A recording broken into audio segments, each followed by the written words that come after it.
Уютный дворик по адресу Коммунистическая, 7. Детская площадка, тенистые деревья, начинающий зеленеть газон. С первого взгляда заметно, что на страже чистоты здесь стоят сами жильцы. Но инициативные хозяйственники по душе не всем.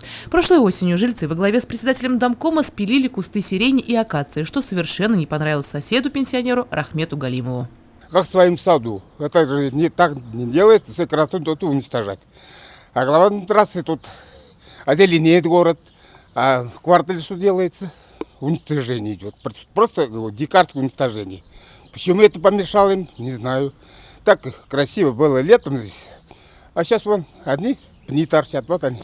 Недовольство пенсионеры вызвали и большие карагачи с раскидистыми ветвями. Их бы надобно спилить, жалуется Рахмет Давлетшаевич. Вот только некому. Озеленение в городе идет полным ходом, а про внутриквартальные территории коммунальщики забывают.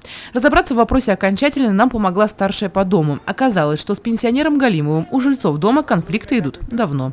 Мы в данный момент их спилили. Для чего? Для того, что здесь гадят. Гадят сами жители. Вот. Мы убираем сами, вот не дворники, а именно мы это убираем. Так как мы это убираем, стал задевать нашего, фамилию его не знаю как. Галимов. Галимов фамилия его. Он гадит, подкладывает туда каку всякую нам, чтобы мы нюхали. Не разрешает нам сидеть возле подъезда. Это во-первых. Во-вторых, вот эти кусты мы сами растили, сами убираем. Двор метем сами, вплоть даже до дворников. Как пояснила Галина Анатольевна, разрешение на спил кустарников им дала обслуживающая организация. Они вырастут снова. Просто соседу нужна война, подвела итог беседы председатель совета дома. Свидетелем разговора жильцов стал инспектор по благоустройству управления жилищно-коммунального хозяйства. Он подробно разъяснил, куда впредь следует обращаться. На территории города Сибая действуют правила благоустройства, утвержденные городским советом. Согласно этим правилам, обрезку наше предприятие управление ЖКХ осуществляет только на муниципальной земле.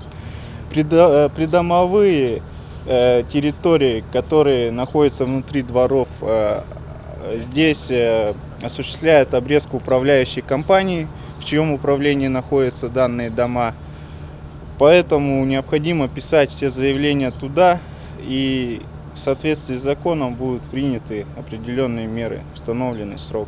В следующий раз желающим привести в порядок придомовую территорию нужно для начала согласовать комплекс проводимых мероприятий со всеми жильцами, чтобы затем не возникало подобных соседских войн. Елена Афанасьева, Радмир Сингулов, Любовь Карпова, телекомпания СТВ.